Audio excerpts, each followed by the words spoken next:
పాత్రికేయ మిత్రులకు నమస్కారం.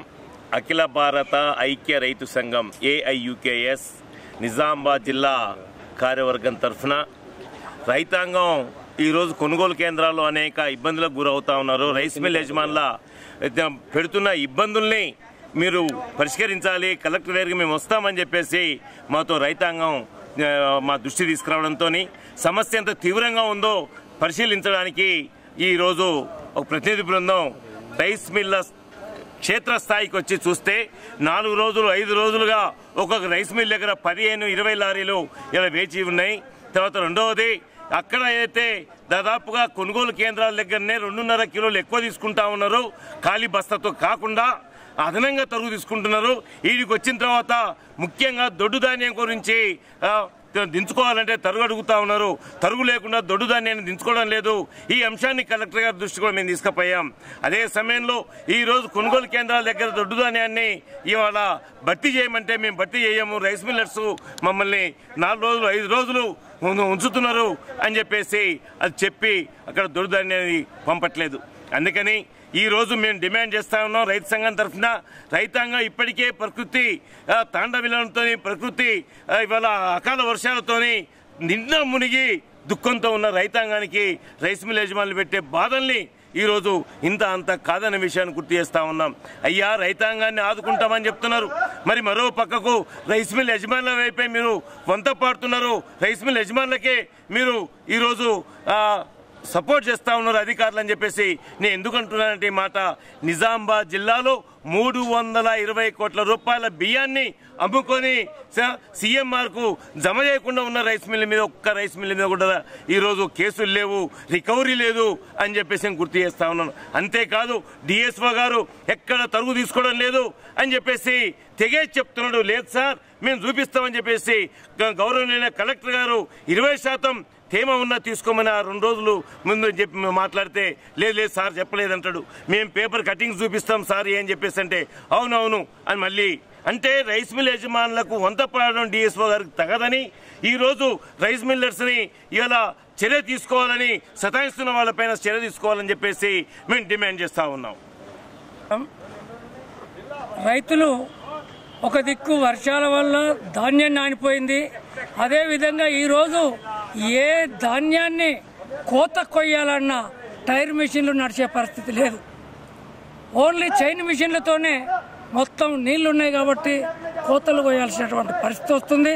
గతంలో 1800కు ఎకరం కోస్తే ఇప్పుడు 3,500కు ఒక ఎకరం చైన్ మిషన్ల ద్వారా కోత కొయ్యాల్సినటువంటి పరిస్థితి వస్తుంది. అట్లా కోసిన తర్వాత కూడా అనేక ఇబ్బందులు ఎదుర్కొని వాటిని తీసుకొద్దామంటే దొడ్డు ధాన్యాన్ని ఇప్పటికీ గ్రామాల్లో ఇది రైస్ మిల్లుల్లో దించుకోవట్లేదని చెప్పి అక్కడ సొసైటీలు కానీ ఐక్యపీలు కానీ నింపకుండా రైతులను ఇబ్బందులు పెడుతున్న పరిస్థితి గ్రామీణ ప్రాంతాల్లో కొనసాగుతుంది. అదేవిధంగా సన్నధాన్యాన్ని మాత్రమే మేము నింపుతాం తీసుకుపోతామని చెప్పి రైతులను ఇబ్బంది పెడుతున్నారు. అధికారులేమో అసలు ఎలాంటి ఇబ్బంది లేదు, దొడ్డు ధాన్యం తీసుకుంటారు, సన్నధాన్యం తీసుకుంటారు అని చెప్తారు. కానీ వాళ్ళు చెప్పిన దానికి క్షేత్రస్థాయిలో జరుగుతున్న దానికి చాలా తేడా ఉంది. ఇప్పటికైనా వెంటనే రైస్ మిల్లర్స్ ఎవరెవరైతే దించుకోమంటున్నారో వాళ్ళ మీద తక్షణమే చర్యలు తీసుకొని దొడ్డు ధాన్యాన్ని కూడా దించుకునే విధంగా ప్రభుత్వం చర్యలు తీసుకోవాలని మేము డిమాండ్ చేస్తున్నాం. ఇప్పుడే మేము వచ్చేటప్పుడు చూసినాం, ఇక్కడ దాదాపు 4-5 లారీలు రోడ్డు మీద ఉన్నాయి. 4 రోజులైంది మేము వచ్చి, ఇప్పటికీ దించుకుంటలేరు. ఏమన్నంటే మేము ఫోన్ చేసినప్పుడే మీరు రండి అప్పటిదాకా దించుకోమని చెప్తున్నారు. అదేవిధంగా మార్క్ఫెడ్ ద్వారా కొనుగోలు చేసినటువంటి మక్కలు ఏవైతున్నాయో అవి వేల సంచులలో ఇప్పటికీ రోడ్ల మీద సంచులు నింపి పెట్టిండ్రు.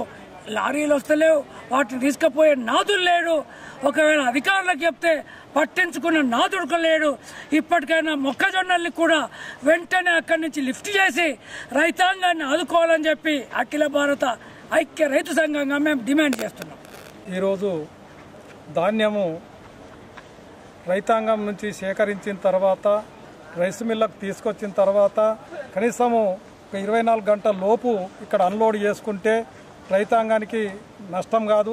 కానీ ఇక్కడికి వచ్చిన తర్వాత రోజుల తరబడి ఒక్కొక్క లారీలు 6 రోజులు 4 రోజులు 8 రోజులు ఇట్లా ఉండేసరికంటే ఇటు లారీలు దెబ్బతింటున్నాయి, ఇటు రైతాంగం నష్టపోతుండ్రు, లారీల కొరత ఏర్పడుతుంది. ఈ కొరత తీర్చాలంటే వెంటనే అన్లోడింగ్ చేసినట్టయితే వెంటనే ఆ లారీ మళ్ళీ గ్రామాలకు వెళ్ళి మళ్ళీ లోడ్ చేసుకొని వస్తుంది. కాబట్టి ఈ లారీల కొరత కూడా తీరాలంటే ఈ విధంగా వెంటనే వాటిని అన్లోడింగ్ చేయాలని చెప్పేసి ఈ సందర్భంగా అఖిల భారత ఐక్య రైతు సంఘం డిమాండ్ చేస్తుంది. అట్లాగే అక్కడి నుంచి వచ్చిన తర్వాత అక్కడ ఏదైతే తరుగు తీస్తుండ్రో 4 కిలోల ఒక క్వింటాల్ వెనుక 4 కిలోల తరుగు తీసుకుంటున్నారు. మళ్ళీ ఇక్కడికి వచ్చిన తర్వాత మళ్ళీ 2 కిలోలు 3 కిలోలు అట్లా తరుగు తీసుకుంటున్నారు. దొడ్డు ధాన్యాన్ని అయితే అసలు మేము కొనమని చెప్పేసి చేతులు ఎత్తేస్తున్న పరిస్థితి ఈ రోజు ఉంది. కానీ అధికారులను అడిగితే ఎంట అన్లోడ్ అవుతున్నాయని చెప్పేసి అధికారులు చెప్తున్నారు. వాళ్ళకు అసలు ఏంది ఉన్నదో అసలు అర్థం కాని పరిస్థితి ఉంది. రైతాంగము తీవ్రంగా నష్టపోతున్నారు. కాబట్టి వెంటనే ప్రభుత్వం చర్య తీసుకోవాలని చెప్పేసి ఈ సందర్భంగా అఖిల భారత ఐక్యరాజ్య సంఘం డిమాండ్ చేస్తుంది.